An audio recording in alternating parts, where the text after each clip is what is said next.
Năm 1880, một chiếc du thuyền đang dạo chơi trên hồ Loch Ness thì chợt có một cơn sóng dữ làm ngã thuyền và toàn bộ du khách đều thiệt mạng.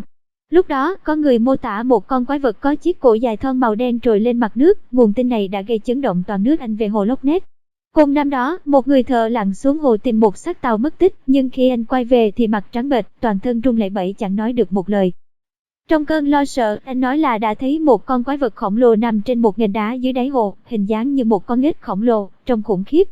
Năm 1933, hai vợ chồng Roger Peter chợt phát hiện một con quái vật trông giống trâu nước đang đi xuống hồ, nhưng nó to gấp trăm lần trâu bình thường. Tháng 5 năm 1934, một người nông dân địa phương đã trông thấy con quái vật trong phạm vi 200m. Theo đánh giá của anh thì phần lộ ra trên mặt nước của con quái vật là khoảng 2 mét. Đầu nhỏ nhưng rất linh hoạt. Theo thống kê, thì trong gần 40 năm trở lại đây đã có hơn 3.000 lượt người trông thấy con quái vật ở hồ Loch Ness. Điều đặc biệt là mọi mô tả về con quái vật của mỗi người tận mắt chứng kiến đều giống nhau.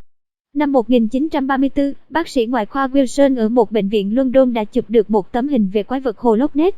Sau thập niên 70, các nhà khoa học trên nhiều quốc gia đã vận dụng nhiều thiết bị tiên tiến nhất để khảo sát hoạt động của quái vật.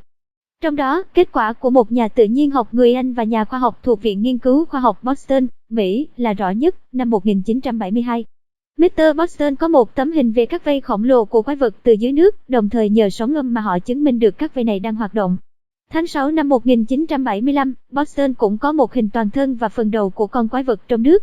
Trên hình hiện ra một phần cơ thể của quái vật, nó có một chiếc cổ dài thon, nhưng do chụp ở dưới nước nên hình lờ mờ và không thấy rõ. Theo phân tích thì con vật này dài 6,5 mét, trong đó phần cổ dài 2,1 đến 3,7 mét. Do phim quá mờ nên không có một bằng chứng thuyết phục về sự tồn tại của quái vật hồ Loch Ness. Hầu hết các nhà khoa học và chuyên gia nói rằng bằng chứng về Nessie không có sức thuyết phục và các trường hợp báo cáo trông thấy chúng chỉ là trò lừa đảo hay nhầm lẫn khi quan sát sinh vật hoặc hiện tượng tự nhiên.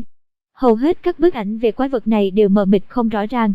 Bức ảnh của Sloan, chụp năm 1934, với góc chụp hẹp, người ta thấy nó giống đuôi con hải ly sắp lặn. Bức ảnh nổi tiếng của nhân chứng W. Wilson vào năm 1994, người ta đã chứng minh được bức ảnh này là ảnh ghép. Một số người tin chắc là quái vật có tồn tại, bên cạnh có vài người phủ nhận.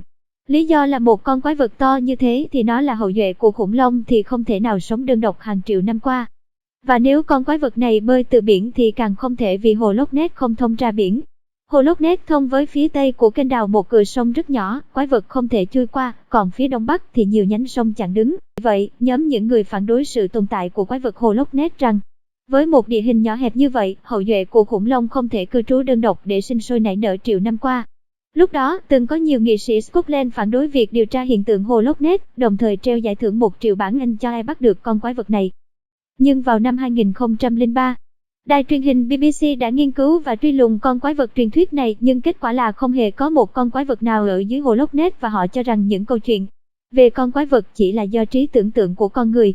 Có giả thiết cho rằng quái vật hồ Loch Ness là hậu duệ của loài bò sát tóc Ligiae thuộc nhóm bò sát sống dưới nước Plesiosaurus.